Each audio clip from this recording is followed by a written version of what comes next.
Episode 6 of Season 1 of Are You Afraid of the Dark? The Tale of the Super Specs, where a kid puts on a pair of groovy glasses and it helps him see monsters. Is this an excuse to play a clip from They Live? Okay, fine. I have come here to chew bubblegum and kick ass. And I'm all out of bubblegum. Yeah, so of course, inspired by the 1988 John Carpenter movie They Live. Roddy Piper puts on a pair of sunglasses and helps him see aliens. And this episode does not start with the Midnight Society. You can see them experimenting with Season 1, and I wish they did this more. It actually starts out in Gary's dad's magic shop. Him and Kristen are talking, and Gary pretends to cut off his finger with a fake guillotine, and tells him that this magic shop is where he gets the inspiration for a lot of his stories. And Kristen mentions what other kids have been mentioning, that Gary's stories aren't very scary. And he says that this one's going to be extra scary. And since Gary's stories tend to be about magical or cursed objects, it makes complete sense that his dad owns a magic shop. And I wish they showed this more in Are You Afraid of the Dark, but from what I could tell, this is the only time you're going to see this magic shop. And this is going to be the first story that Gary tells in this series. And despite being the leader of the Midnight Society, Gary is played by Ross Hall, and Ross Hall didn't have much of a career after Are You Afraid of the Dark. He was in 68 episodes as the quote-unquote main character, though of course Kristen kind of slaps him around and takes over that role. Covered a Kristen story last time, and Rachel Blanchard has an amazing career, but Ross Hall is doing some other stuff. He was in one episode of Stargate Atlantis, 2 episodes of Dark Matter, and 1 episode of Mutant X after Are You Afraid of the Dark. That's it. So where is crazy Ross Hall now? Did he give up on his dreams? Did the other producers of other television shows also not think that his stories were scary enough? Or did he maybe do something smart and get out of show business? Doesn't tend to end great for a lot of child actors.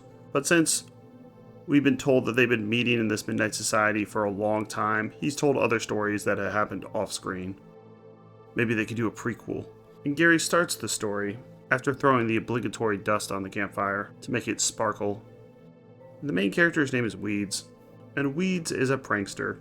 And for April Fool's, Weeds got himself a bag of magic dust made from crushed monkey bones.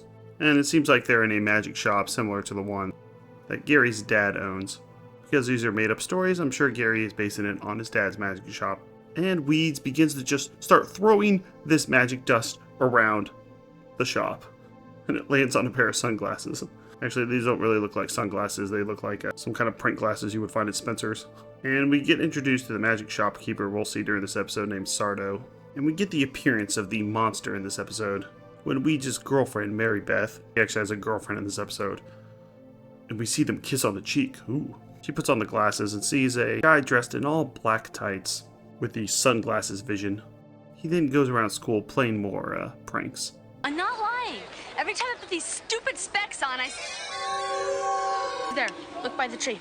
Now, throughout this episode, it takes place outside in the magic shop and then back at Mary Beth's house, and it's light out the entire time. So while there's some spooky scenes where they see this black clothed figures, unlike the last episode that had some nighttime scenery and some darker imagery, this one does something that's quite effective, where it's bright outside, everyone's laughing and cheering, then they put on the sunglasses and all of a sudden, in their magical glasses vision, they see these figures.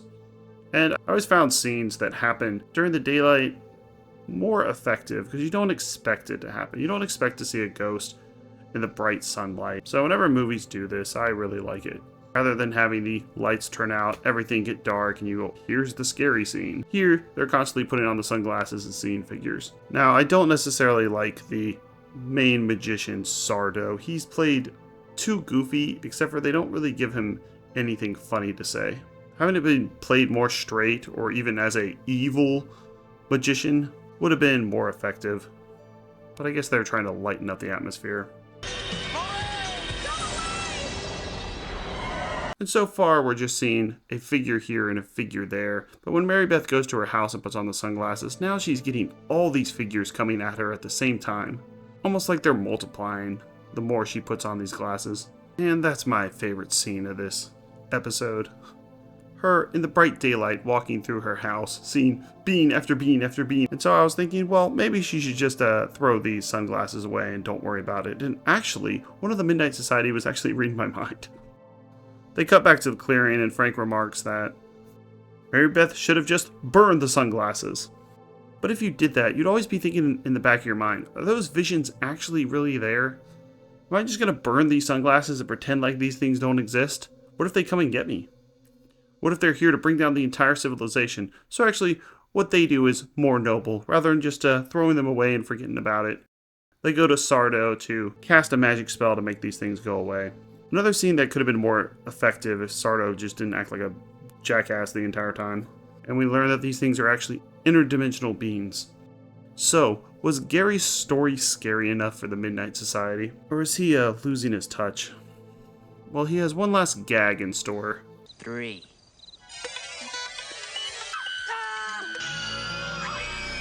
Your story was scary enough tonight. Guess so. So it looks like Gary and his sidekick Kristen, because she's always there, were able to scare the rest of the members effectively. Eugene Bird played the main character Weeds. He was in the Eminem movie 8 Mile as Wink, and Anacondas as Cole Burrs. And some fun facts, Ross Hall, that'd be the Midnight Society leader Gary, has said this is one of his favorite episodes as he liked getting to have a scene outside of the campfire, which they never ever do again. I'm sure he did like doing that. He's tired of filming on the set around a campfire. Let me go to a magic shop. You think that could have played in with the later episodes? Like every time Gary tells a story, maybe it starts as father's magic shop. They lost access to that location or something. This is the only episode where David was absent from the storytelling, but he does show up later to scare the kids.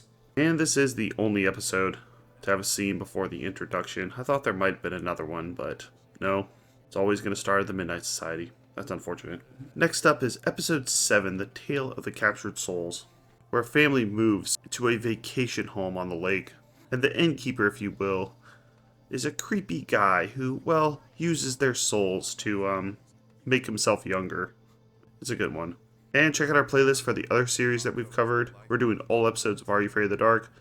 Also all episodes of Monsters, Fear Itself, Black Mirror, Mystery Science Theater 3000, Pet Shop of Horrors, and Black Mirror. Thanks a lot.